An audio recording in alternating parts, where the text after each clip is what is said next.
Welcome to the Rock Fight, where we speak our truth, slay sacred cows, and sometimes agree to disagree. This is an outdoor podcast that aims for the head. I'm Colin True, and today I'm asking you, who's the voice of the outdoor industry? The athletes? Brands? Mother Nature herself? Today I'm going to pick at a topic that you may not have thought about much, but definitely informs the business of going outside. But first, I want to implore you to subscribe to The Rock Fight wherever you are listening. You can do that by clicking follow on the podcast app where you are listening to this, and if you've already subscribed, thank you.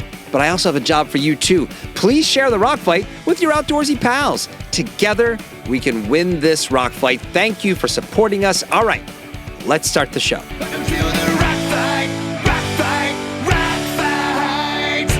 All right, we're talking today about the history of the outdoor industry.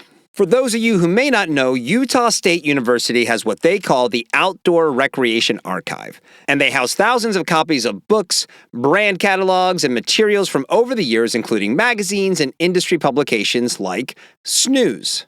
Specialty News, aka Snooze, was the voice of our entire industry from the early 80s through 2020. Founded by Bob Woodward, Snooze covered all things happening in the outdoor and active space. Trade shows, brand news, individual news, hirings, firings, lawsuits, acquisitions. And not only did they cover this stuff, they also regularly included their opinions on many of these moves with what they called the Snooze View, where they would offer their opinion. Was it a good move or a bad move? The Snooze View.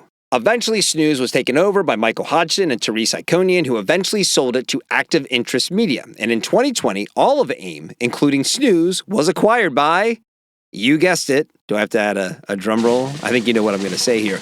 Outside Inc., who turned Snooze into the Outside Business Journal, and we'll get to that in a minute. Now, the folks at Utah State have been good enough to share some older copies of Snooze with Rockfight LLC, and we're developing some content about these old stories. And my biggest immediate takeaway from going back 30 to 40 years and reading the stories that were happening at the time? Simply this: nothing has changed. Example after example of topics like sustainability, diversity issues, and brand acquisitions. New product news and trends promoted with overconfidence that would quickly die out, and others with barely a mention that would go on to shape whole categories. The themes and topics are all relatively unchanged, and it was all driven home in one thing that I read in the September 1994 issue of Snooze. A while back, an old colleague of mine used the phrase that I've since adopted, sea of sameness, to describe the offering at most outdoor gear shops. And the context in which this person used the phrase was that things used to be different. That there used to be so many cool and different innovations and exciting products, and these days, it's just all the same. Whether it's because of consolidation of brands at big companies, or there's just nothing new left to make, we always said that it was a sea of sameness in the past 10 years or so, but before that, man, it used to be really cool. But what I've learned going back in time and reading some copies of Snooze is that there may be some revisionist history at play in that perspective. Here's what I mean. I'm going to read you the opening page of the September 1994 issue of Snooze. That entire issue was dedicated to recapping the recently wrapped Outdoor Retailer show that was held in Reno, Nevada that year. And the headline on the cover reads, OR Overview, Summer 94, Blah 2, or Stuck in the Status Quo. That's the actual headline. All right, and here's what it says. After 3 days of slogging the huge show, an apparel designer put it this way: if you took every company's fleece jackets and put them up on a wall from a distance, no one could tell one product from another.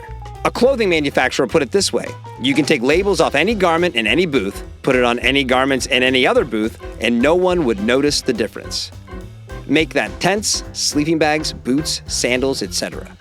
So it was a great seamless show of ho-hum, with about as much product inventiveness as a first-grade class could conjure up in 2 hours. With the outdoor industry's growth, so has come conservatism, fear, and unwillingness to step out and be truly creative. Growth means the influx of wannabes. Never have so many pack lines looked so much alike. Never have so many boot and sandal wannabes preached authentic. Never have so many apparel and outerwear companies done the right thing, which was nothing. OR Summer 94 may be remembered as the biggest OR yet, but also was the one where big didn't translate into much excitement or energy. This is not to fault OR, but rather to say that the wannabes are killing the energy and creativeness of our industry. Industry vet Dick Holcomb put it best when he said, There were a lot of lookers, lots of new faces, lots of people trying to get a feel for what this industry's all about, lots of wanting to get in, but not knowing how to do it. Certainly there were lots of people who didn't have a clue in the aisles. And there were investment house and venture capitalist shoppers who fortunately did get the message and were dressed way down to Ralph Lauren casuals as they trolled for companies to buy. If anything, OR94 showed that the cracks in what might become a great schism have started. On one side of the cracks stand the old-style outdoor specialists, on the other, the gigantic sellers of the wannabe dream. Sound like the sea of sameness to you? Fleece jackets that look the same, investment and VC shoppers looking for brands to acquire, everybody talking about how authentic they are? If I hid the date on the cover and told you it was written this past January, you'd have no reason to doubt it. Now, I recently finished watching season 1 of True Detective. Yeah, I know I'm behind, but I finally got there, and there's that scene where Matthew McConaughey's Rust Cohle talks about time as a flat circle, never-ending, eating itself, and repeating over and over again. Reading this nearly 30-year-old issue of Snooze reminded me of this scene. I don't know if the entire human experience is a flat circle, but I can tell you that time in the outdoor industry is absolutely a flat circle. Look at today's trade publications like SGB, The Daily, Outdoor, and Endurance Sportswire, as well as websites like Gear Junkie, and what do you see? Brands flouting hot innovations, shoes and apparel that look remarkably similar, brands making moves in the lifestyle categories, and others moving into adjacent categories. If you read through these old issues of Snooze, the headlines are remarkably the same. There is one key difference, though. There is no longer a snooze view. No criticism.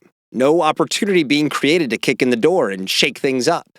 The point of view in the piece I just read you doesn't exist anymore. It wasn't a hot take or something out of left field. The publishers of Snooze throughout its entire run offered context and opinion from the heart because they cared about going outside and the industry built off the back of going outside. The passion is obvious over decades of publication. They wanted this thing, the business side of adventure, to be the best possible version of itself. And here's the best example of what I'm talking about. In 2021, after the acquisition, Outside rebranded Snooze as Outside Business Journal. Outside Business Journal still technically exists, so you can see for yourself what I'm about to tell you. For most of 2022, Outside Business Journal posted regular opinion-based articles about the industry. Not remotely close to what Snooze did back in the day, but at least they continued to cover the industry separate from the community and offer thoughtful conversations about industry topics to pair with headline aggregators. And then Outside turned off the tap. As it stands today, The Last Opinion, a piece about how climbing gyms are failing outdoor climbers by Steve Potter, went up on October 24th, 2022. And a total of 5 articles were published in 2023 with nothing posted between June and November. And the November post was just about where to donate money during the holidays. Effectively, coverage of the industry at Outside has been shuttered. Now, Outside has clearly shifted direction in what they want to make, as we've talked about a lot on this podcast. And in their defense, they have no obligation to fill this role. Also, no one else has picked up the snooze ball to run with it either. I don't know if people are too afraid to be critical in today's more sensitive climate, or media outlets are too afraid of pissing off potential advertisers by being too hard on brands, or some combination of both of those things. All I know is that it's a shame, because things only improve when they're held under a microscope. And right now, the outdoor industry is just repeating itself over and over again because we're too scared to say anything wrong.